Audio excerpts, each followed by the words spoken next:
ng bayan, maasahan anumang panahon. Magandang gabi po sa ating lahat. Narito ang weather update ngayong araw ng Lunes, May 27, 2024 at sa susunod na 24 oras. Ngayong gabi ay may mga inasan pa ring mga malalakas na pag-ulan dulot ng trough ng bagyong Aghon at ng mga localized thunderstorms. Sa Luzon, posible ang mga pag-ulan ngayon sa bayan ng Aurora, Quirino at Isabela dahil pa rin sa epekto ng bagyong Aghon. Samantala mga localized thunderstorms naman ang nakakaapekto sa bahagi ng Abra, ilang bahagi pa ng Cordillera Region, ilang bahagi ng Ilocos Region, Calabarzon, Southern Luzon at ilang bahagi ng Bicol Region. Posible pa rin ang banta ng mga pagbaha at pagguho ng lupa tuwing may mga malalakas na buhos ng ulan. Sa Visayas, asahan din ang kalat-kalat na pag-ulan sa bahagi ng Southern Leyte, Cebu at Northern Palawan. Magiging maulap naman na may mga tsansa rin ng pag-ulan sa natitirang bahagi ng Visayas. At sa Mindanao, makulimlim ang malaking bahagi ng resyon at asahan din ng mga localized thunderstorms na magdadala ng mga pag-ulan sa bahagi ng Bangsamoro Region, Soc-Sargen at Zamboanga Peninsula. May mga inasahan ding mga pag-ulan sa bahagi ng Davao Region ngayong gabi. Samantala patuloy na lumalayo sa bansa ang bagyong Aghon at sa ngayon ay huling namataan ang sentro nito, 155 kilometers silangan ng Kasiguran, Aurora.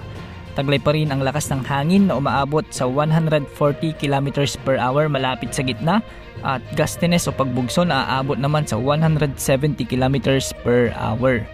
Kumikilos ito east-northeast sa bilis na 10 km per hour. Sa ngayon ay nakataas pa rin ang signal number 1 sa Quirino, Nueva Vizcaya, Isabela, Aurora, Quezon including Tolillo Islands at Camarines Norte.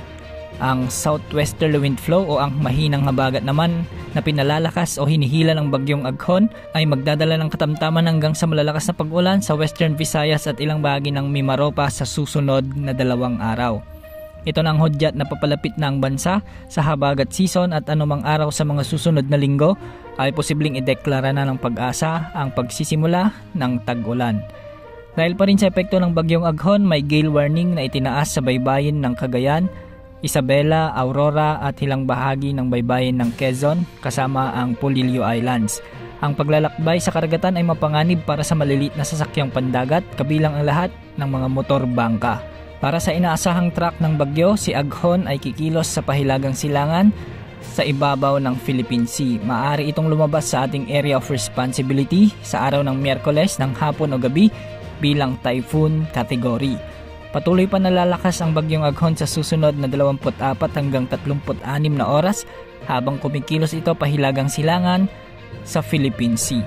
Maaring magsimula naman ang paghina nito sa kalagitnaan o huling bahagi ng Miyerkules habang ang bagyo ay nagsisimulang magka-interact sa hindi favorable na kapaligiran nito.